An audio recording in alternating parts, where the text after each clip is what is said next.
తెలంగాణ గత అసెంబ్లీ ఎన్నికల సమయంలో తాము అధికారంలోకి వస్తే 6 గ్యారంటీలు అమలు చేస్తామని హామీ ఇచ్చిన కాంగ్రెస్ పార్టీ అధికారంలోకి వచ్చిన తర్వాత పథకాల అమలును విస్మరించిందని, ముఖ్యంగా ఆడబిడ్డలకు ఆశ చూపి మోసం చేసిందని పెద్దపల్లి జిల్లా మంతని మాజీ ఎమ్మెల్యే పుట్ట మధుకర్ అన్నారు. తెలంగాణ రాష్ట్ర ప్రజలను వంచి మోసం చేసిన కాంగ్రెస్ ప్రభుత్వం పనితీరును ఎండగడుతూ ఈ నెల 14 నుంచి డిసెంబర్ 9 వరకు చేపట్టిన కాంగ్రెస్ ప్రజా వంచన దినాలు నిరసన కార్యక్రమాల్లో భాగంగా గురువారం మంతని పట్టణంలోని గాంధీ చౌక్లో జాతిపిత గాంధీకి వినతి పత్రం అందజేసి నిరసన కార్యక్రమాలను ఆయన ప్రారంభించారు.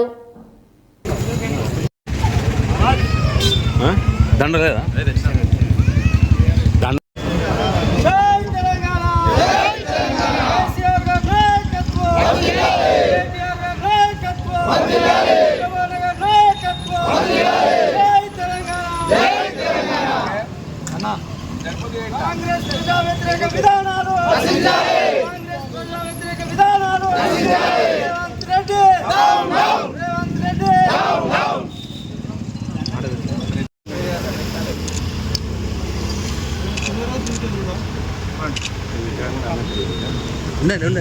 కేసీఆర్ గారి నాయకత్వం వర్ధిల్లాలి. జై తెలంగాణ జై తెలంగాణ.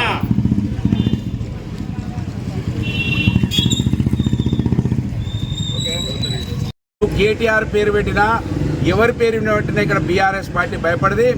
బీఆర్ఎస్ పార్టీ పుట్టిందే తెలంగాణ రాష్ట్ర ప్రజల కోసం అనేది కాంగ్రెస్ పార్టీ గమనించాలి.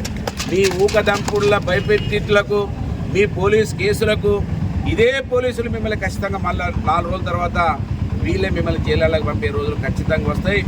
ప్రజలు ఆగ్రహంతో ఉన్నారు, ప్రజలు తుకతుక ఉడుకుతున్నారు. ఇంత అన్యాయమని బాధపడుతుంటే మీరిచ్చిన హామీల మీద శ్రద్ధ పెట్టకుండా మాట్లాడిన వాళ్ళ మీద కేసులు పెట్టే ప్రయత్నాన్ని తీవ్రంగా ఖండిస్తున్నాం. ఏదైతే కొడంగల్ మాజీ ఎమ్మెల్యే గారు నరేందర్ రెడ్డి గారి మీద ఏదైతే కేసు పెట్టిర్రో దాన్ని తీవ్రంగా ఖండిస్తూ ఉన్నాం. ఈ నయవంచన దినాలలో మా బీఆర్ఎస్ పార్టీ శ్రేణులు కూడా పెద్ద ఎత్తున పాల్గొనాలి, కార్యక్రమాన్ని దిగ్విజయం చేయాలి. కాంగ్రెస్ పార్టీ వాళ్ళను మనం మెడలు వంచితే తప్ప ప్రజలకు న్యాయం జరగది. వాళ్ళు ఎందుకు జరగదు అంటున్నా అంటే వాళ్ళు దోపిడీ మీద వాళ్ళు దృష్టి పెట్టిండ్రు. వాళ్ళు ఎట్లా సంపాదించుకోవాలి, ఢిల్లీకి మూటలు ఎట్లా పంపాలి దాని మీద దృష్టి పెట్టిండ్రు.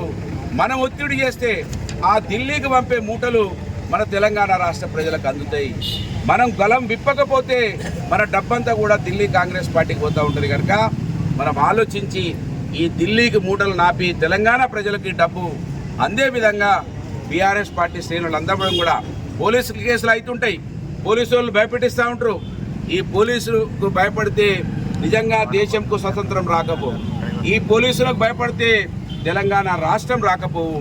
తెలంగాణ రాష్ట్రం రాకపోతే మనం అందరం ప్రజాప్రతినిధులు అయ్యేవాళ్ళం కాదు. కనుక ఇవన్నీ కూడా మనం బీఆర్ఎస్ పార్టీ శ్రేణులుగా గమనించాలని కోరుతూ ఈ కార్యక్రమాన్ని దిగ్విజయం డిసెంబర్ 9 వరకు కూడా చేయాలని బీఆర్ఎస్ పార్టీ నాయకులందరినీ కూడా విజ్ఞప్తి చేస్తూ ఈ కార్యక్రమానికి పిలువంగానే విచ్చేసిన మా సైనికులందరికీ, నికార్సైనటువంటి తెలంగాణ బిడ్డలందరికీ హృదయపూర్వకంగా బీఆర్ఎస్ పార్టీ మంత్రి నియోజకవర్గ పక్షాన ధన్యవాదాలు. జై తెలంగాణ. తెలంగాణ రాష్ట్రంలో కాంగ్రెస్ పార్టీ రేవంత్ రెడ్డి గారి ప్రభుత్వం 420 హామీలు ఇచ్చి 6 గ్యారంటీలు 100 రోజుల్లో అమలు చేస్తామని కాంగ్రెస్ పార్టీ తెలంగాణ ప్రజలను ప్రజా వంచన చేసింది. కనుక వాళ్ళు ఈరోజు నుంచి ప్రజా ఉత్సవాల కార్యక్రమాన్ని తీసుకున్నారు. దానికి నిరసనగా మంత్రి నియోజకవర్గంలో ముఖ్యంగా మా ఎమ్మెల్యే చదువుకున్నవాడు, మా ఎమ్మెల్యే పథకాలు చెప్తున్నాడని నమ్మి మంత్రి నియోజకవర్గంలో ఎక్కువ శాతం ఉన్నటువంటి అట్టడుగు వర్గాల ప్రజలు, బీసీలు, ఎస్సీలు, ఎస్టీలు, మైనార్టీలు, అగ్రవర్ణాలలో ఉన్న పేదలు నమ్మి చదువుకున్న వ్యక్తి కదా చెప్తుండని నమ్మి ఓటేసి దాదాపు 5వసారి ఇక్కడ ఆయనకు అవకాశం ఇస్తే ఇప్పటి వరకు ఆయన ప్రాతినిధ్యం వహిస్తున్నటువంటి నియోజకవర్గంలో ఒక్క పథకం కూడా అమలు కాలేదానికి నిరసనగా ఈ ప్రజా వంచన దినాలనే కార్యక్రమాన్ని 20 రోజుల పాటు వచ్చే డిసెంబర్ 9 వరకు కూడా బీఆర్ఎస్ పార్టీ చర్యలే అయితే తప్ప రాష్ట్రంలో కాంగ్రెస్ పార్టీ ఇవాళ కొడంగల్లో జరిగిన సంఘటన కూడా తీవ్రంగా ఖండిస్తున్నాం. ఒక ప్రతిపక్ష పార్టీలుగా ప్రతిపక్షంలో ఉన్నటువంటి వ్యక్తుల దగ్గరికి అనేక మంది వస్తారు.